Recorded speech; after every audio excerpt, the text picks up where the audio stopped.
Ayan, hello po sa ating lahat. Kumusta? Team Earth si John.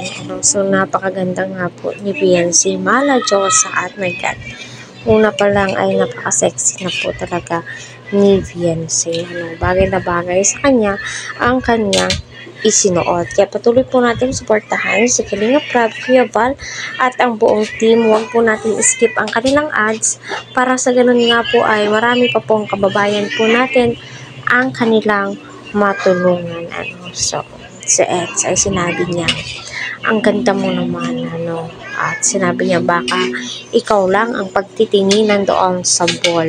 Ika nga din po ni Beyonce ay, hindi lang mang po ako ang maganda, marami pa po kami. So, dyan mo masasabi talaga na very humble ni Beyonce kahit pinupuri na po siya ni Kalingap Edu. So, totoo nga bang nagsiselos itong si Edu?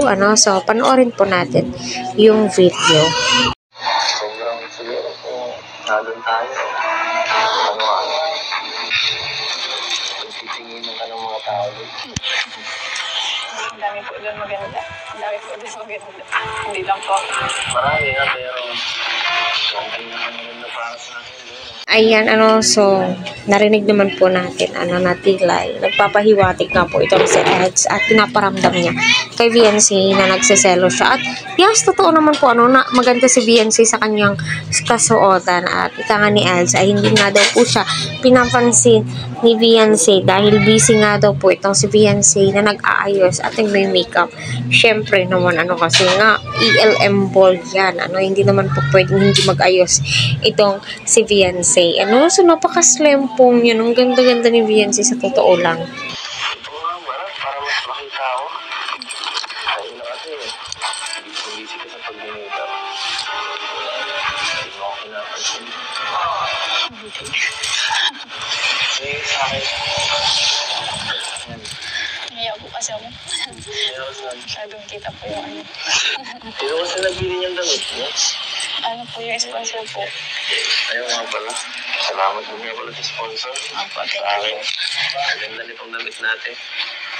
So, ayun nga po, bakit ganun daw yung damit niya? Syempre, bigay po yan, may nag-sponsor po sa kanya. Hindi naman po pwedeng, hindi yan susuotin. At saka, syempre, grabe po talaga ang Etsy. Napakarami po talaga ng kanilang mga sponsor. Mahal na mahal po talaga nila itong Etsy, di po ba? So, bagay na bagay po talaga sila, Kung titignan yung maigi.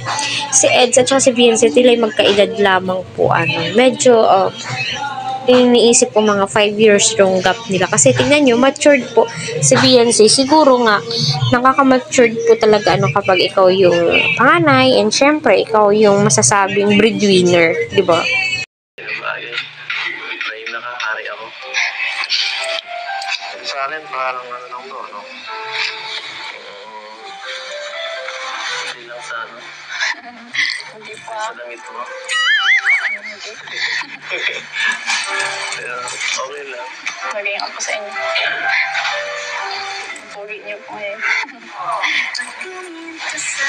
Ang pala namin namin sinagsabi sa'yo. Ako po.